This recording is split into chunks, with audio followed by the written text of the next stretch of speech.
I really liked about this book, it was kind of really shine the light, shone a light, something. It highlighted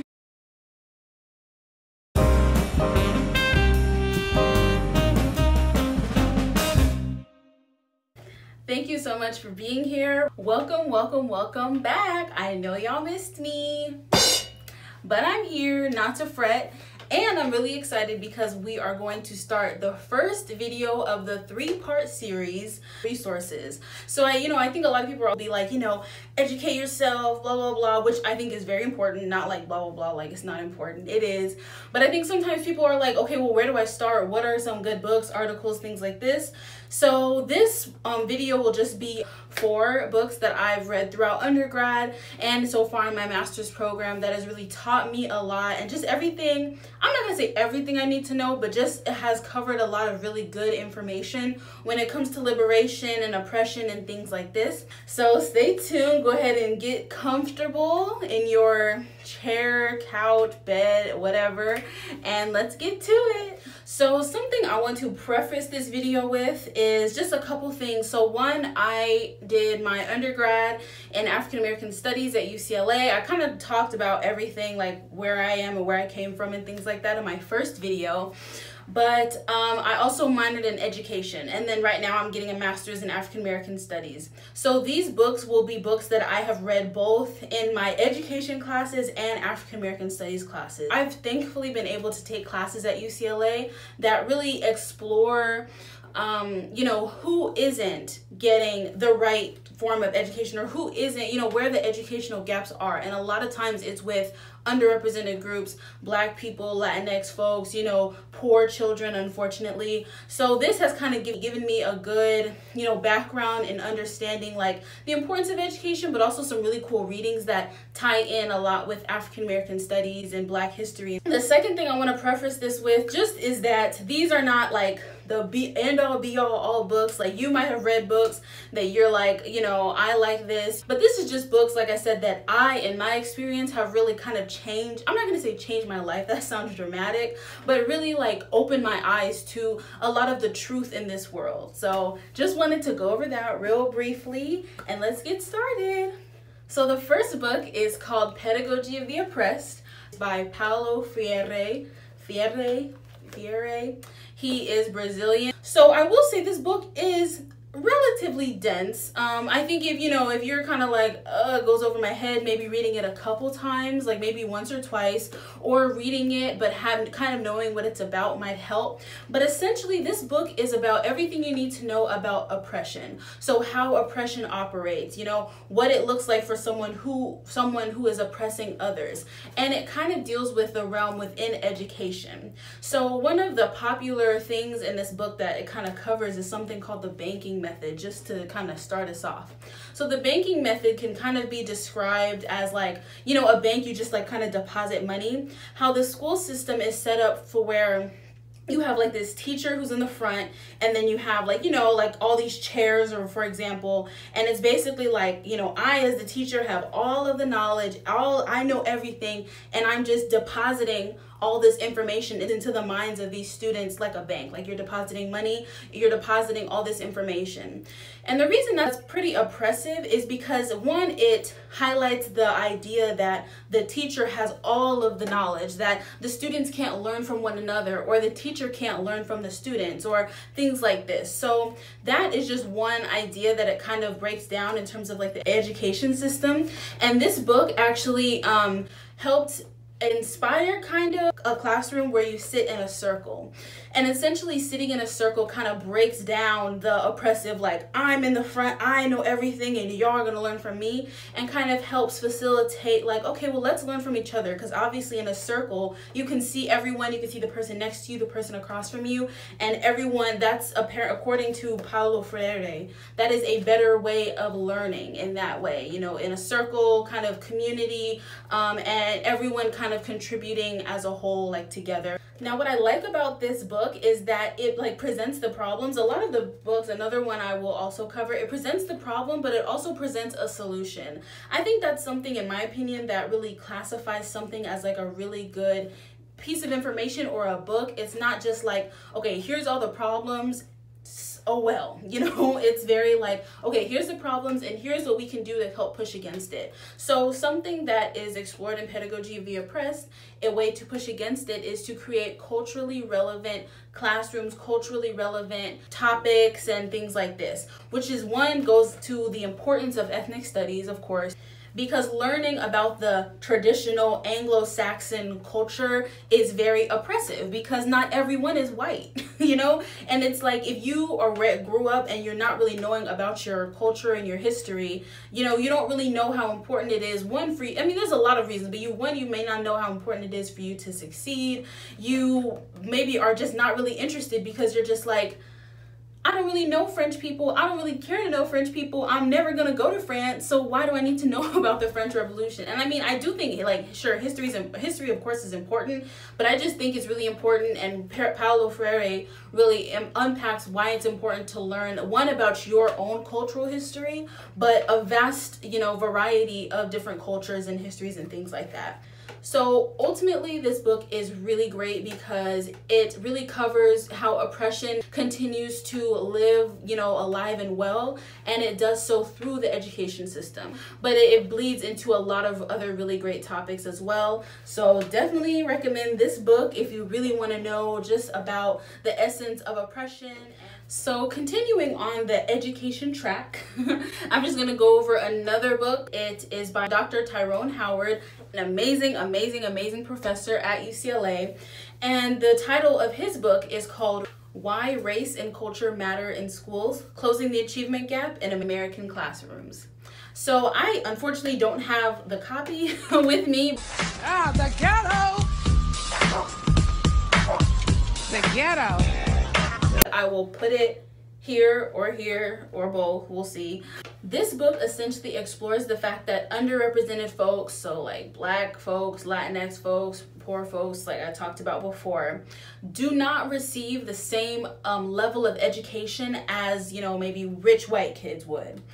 And the fact that a lot of underrepresented groups are not performing well in these schools that are designed to fail students already. So, you know, a lot of times we can look at history, you know, a lot of the schools that were for the Black kids maybe just had like one textbook and like the kids had to share it, or the classrooms were dirty. Maybe there was just, you know, things going on. Maybe the teacher just wasn't that great quality. And this is still unfortunately true in a lot of schools where there is a high population of Black and Latino children.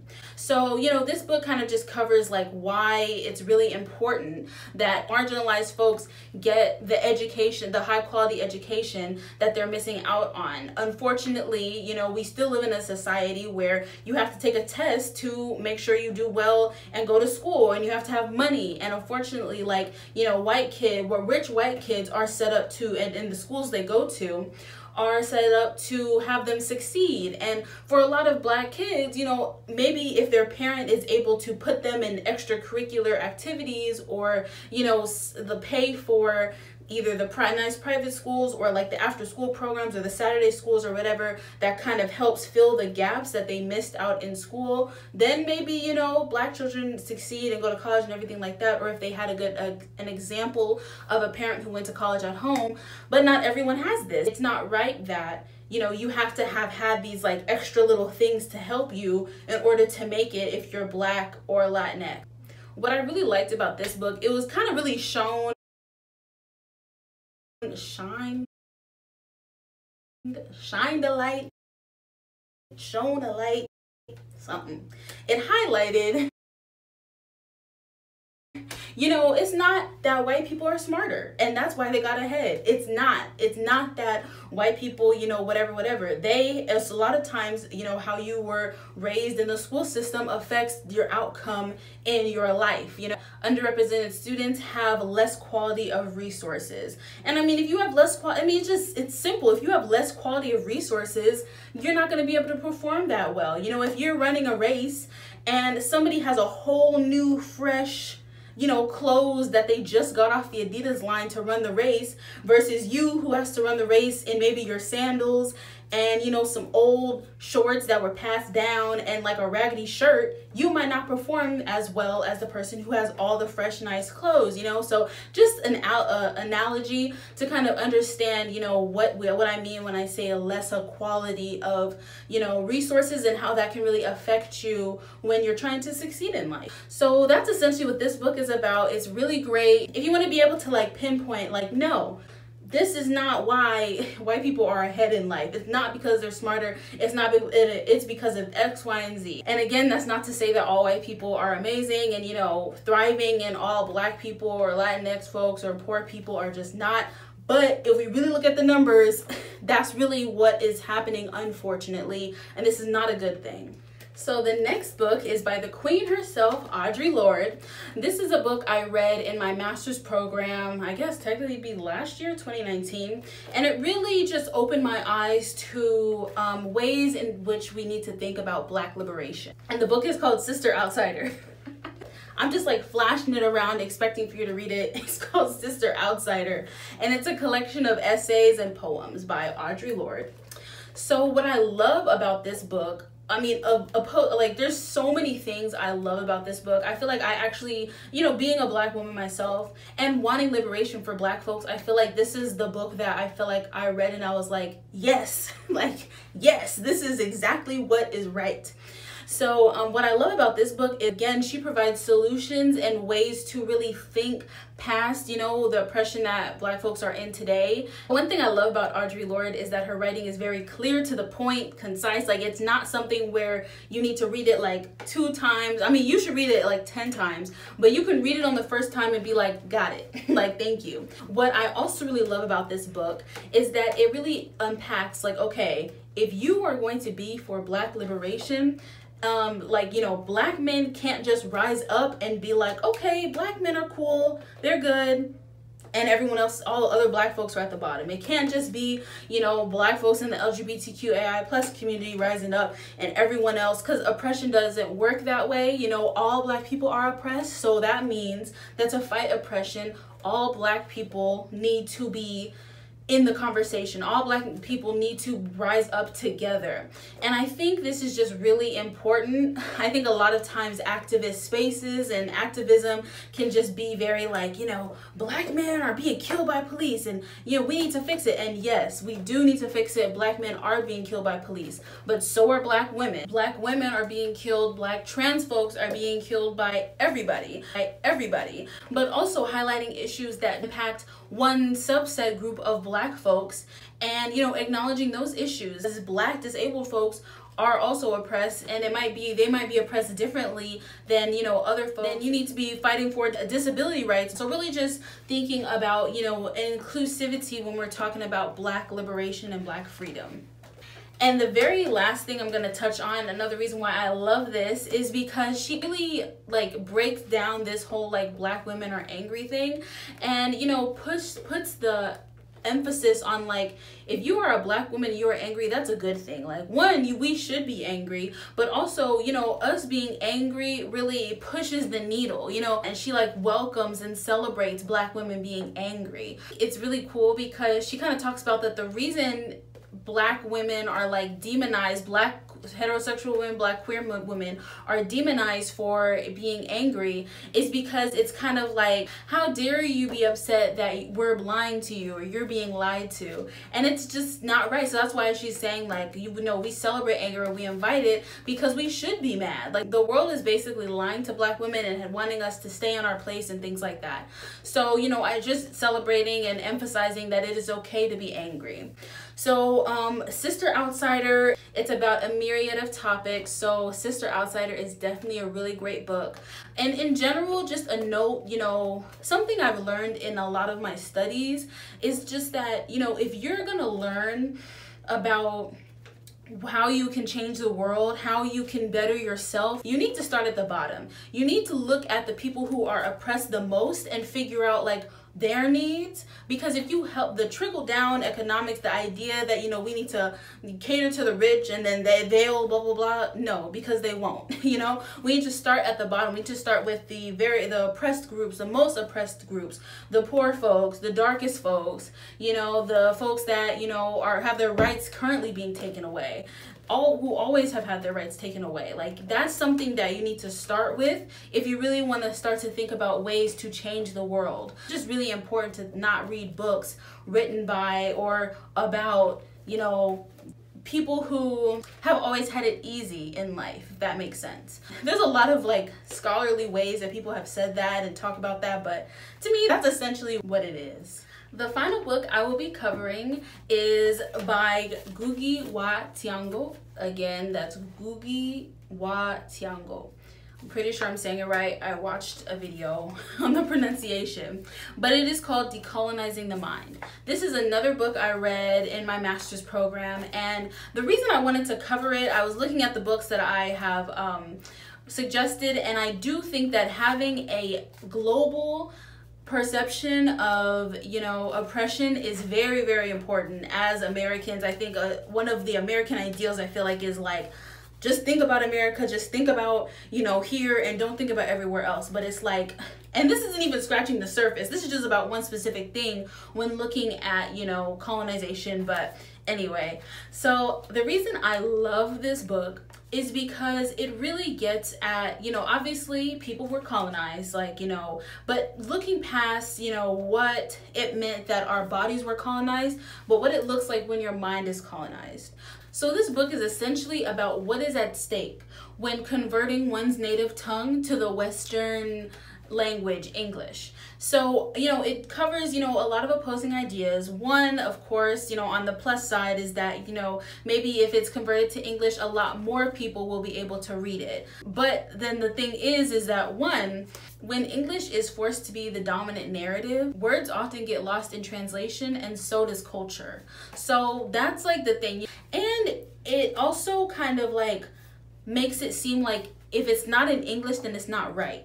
And it's like, okay, but a whole bunch of people understand that language, and for a whole bunch of people, they understood the book. So why do you need to understand it? Why do you as a white person, why do you as an American, Why?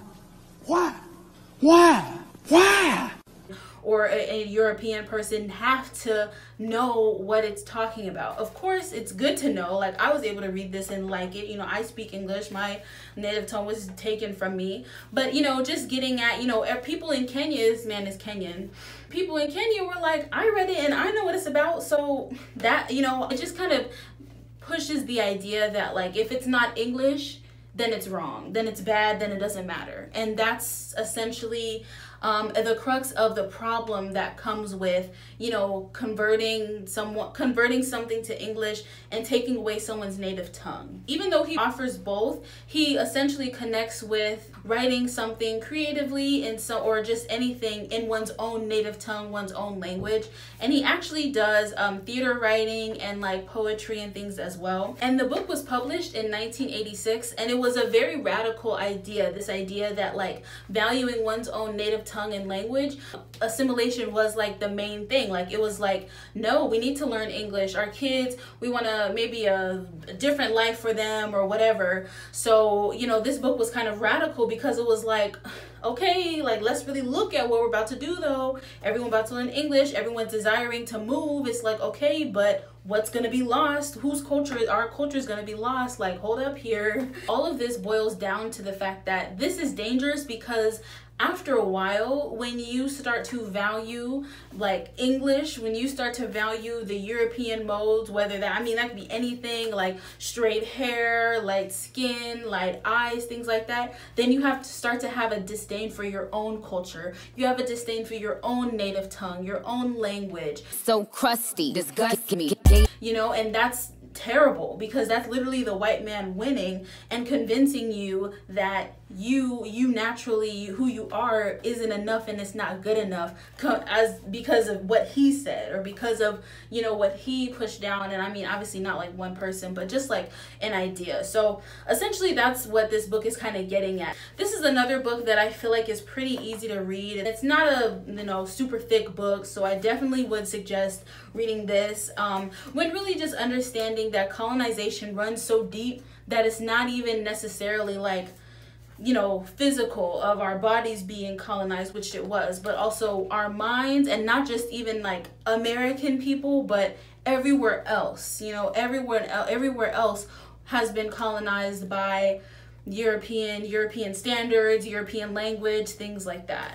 So all these books, I believe, are available on Amazon. I think these for sure are available on Amazon. I got them off Amazon. And The Pedagogy of the Oppressed is a very popular book, so I'm pretty sure that's on Amazon. And I know also that Tyrone Howard's book is also on Amazon. So thank you so much for tuning in. We have now officially completed part 1 of the resources part of my videos. Thank you so much for tuning in. I will see you soon, and have a great week. Stay safe. Black knowledge is Black power. Reading is important. Knowledge is important, y'all. So here we go. Thank you so much.